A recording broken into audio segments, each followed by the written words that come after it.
Saya lanjut sedikit ke lie detector ahli. Saya mohon izin minum lagi. Oh silakan ahli. Izin yang mulia.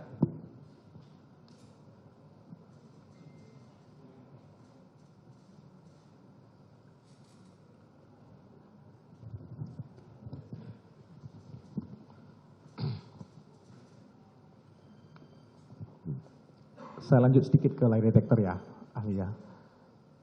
Dalam praktik peradilan kita, terjadi banyak disparitas penggunaan lie detector.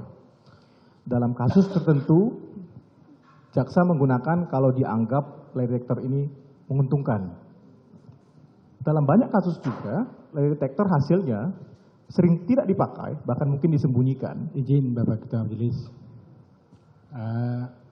Terkait dengan pertanyaan penasihat hukum ini sudah menjudge terkait dengan yang diperdebatkan selama ini. Kalau mau menanyakan masalah soal lie detector, tentu harusnya penasihat hukum jangan masuk kepada persoalan seolah-olah jaksa memanfaatkan itu. Karena itu memang kita hadirkan untuk sebagai bahan pembuktian kami. Jadi tolonglah nanya sesuai dengan keilmuannya dialah. Terima kasih Bapak. Ya, silakan ganti pertanyaan, saudara penasihat hukum. Kalau begitu saya ganti sedikit, majelis. Santai Pak Jaksa. Baik, atau gini, saya ganti biar Pak Jaksa tenang. Bagaimana sebenarnya posisi lie detector ini dalam sistem peradilan pidana kita? Baik di KUHP yang sekarang, atau nanti di KUHP yang sedang juga lagi digarap oleh pemerintah ini. Di mana akan diletakkan posisi lie detector ini dalam SPP kita, sistem peradilan pidana kita, ahli? Tadi sudah saya singgung sedikit bahwa ada perbedaan pemahaman tentang di mana posisi lie detector itu dalam konteks pembuktian.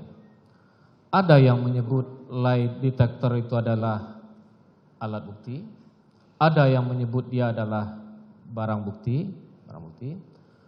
Tapi kalau ditanya ke saya, menurut pendapat saya, lie detector itu hanyalah semacam instrumen atau sarana yang digunakan oleh penyidik untuk membuat terang sebuah perkara pidana.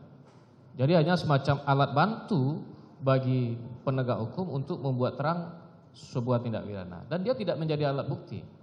Akan tetapi pada ketika hasil dari proses lie detector itu disampaikan dalam forum persidangan oleh ahlinya, maka dia akan menjadi alat bukti dalam bentuk keterangan ahli. Tapi kalau hanya sekedar lie detectornya itu, saya kira itu adalah alat bantu bagi penyidik untuk mengungkap sebuah perkara pidana. Baik, saya lanjutkan sedikit. Waktu saudara tinggal satu lagi 30 menit. Satu saja.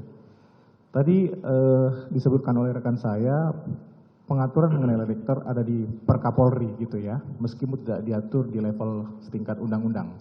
Apakah pengaturan mengenai penggunaan lie detector ini harus tetap ditaati oleh penyidik?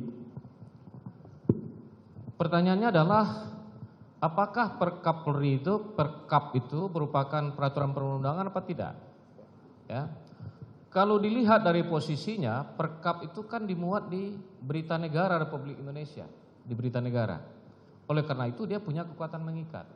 Berbeda dengan surat edaran itu hanya berlaku internal. Sementara peraturan itu berlaku secara internal dan secara eksternal. Jadi oleh karena itu Perkapolri itu adalah ketentuan yang mengikat. Baik, berarti harus ditaati gitu, ahli ya.